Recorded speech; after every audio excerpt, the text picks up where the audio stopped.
Cuphead on Nintendo Switch is a really good port of the game, I think. The animation looks really solid, it looks very fluid, and it looks very well detailed. It has all the character that I really expect from Cuphead, and I haven't really noticed any frame rate issues. They might be there in some capacity, but I haven't noticed anything, so I think that we're good to go here.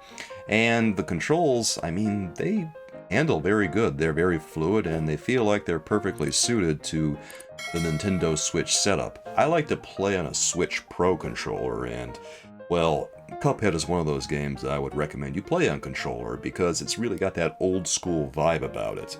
It's a run and gun. If you've played Contra or, another game like Contra, you've pretty much got the idea of what we're dealing with here, down to the difficulty, and believe me, this is a really, really hard game. Don't go into this thinking that you're gonna have a cakewalk or that you're just gonna waltz through it. No. This is gonna be a tough experience. It's gonna be one of the harder experiences I think you've ever had in gaming. And I could get past probably the first island in Cuphead, but man, I got to the second island and things just got really, really hard, and the DLC was just as hard too. And I'm still working on beating the rest of it, but right now I think I can say with a lot of confidence that I'm really enjoying this game, and I'm looking forward to seeing what the rest of it's like. And I know it's going to be an uphill battle, but I think I'm really going to have a lot of fun getting there. I enjoy difficult games, and if you enjoy difficult games too, then this is going to be right up your alley. If you're the sort of person who doesn't like hard games, you're probably going to have a hard time with Cuphead, and if you're quick to anger when you play hard games, this might not be the best game for you either, because, sometimes Cuphead can be a little frustrating with the way that it plays. Some of the enemies have ways of, feeling kind of cheap now and then. Sometimes the attacks can feel like they're a little ham-fisted. But eventually you do learn the patterns. Eventually you learn how to deal with the AI and what comes at you, because there are patterns that you can learn.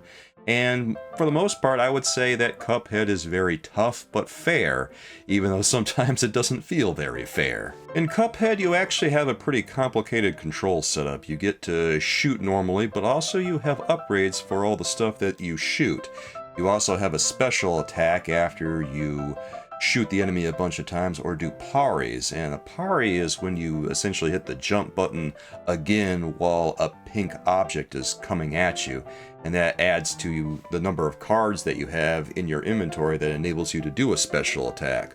Those cards indicate whether or not you can do a special attack, and the special attack does a little extra damage on the enemies. In addition, you also have a dash feature, which enables you to get out of danger more quickly.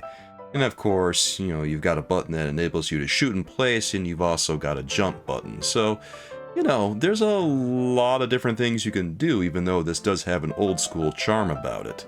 There's a bit of a learning curve, definitely, but I think that it's a rewarding one, and if you can get over it, I think you're going to find a lot of enjoyment in Cuphead.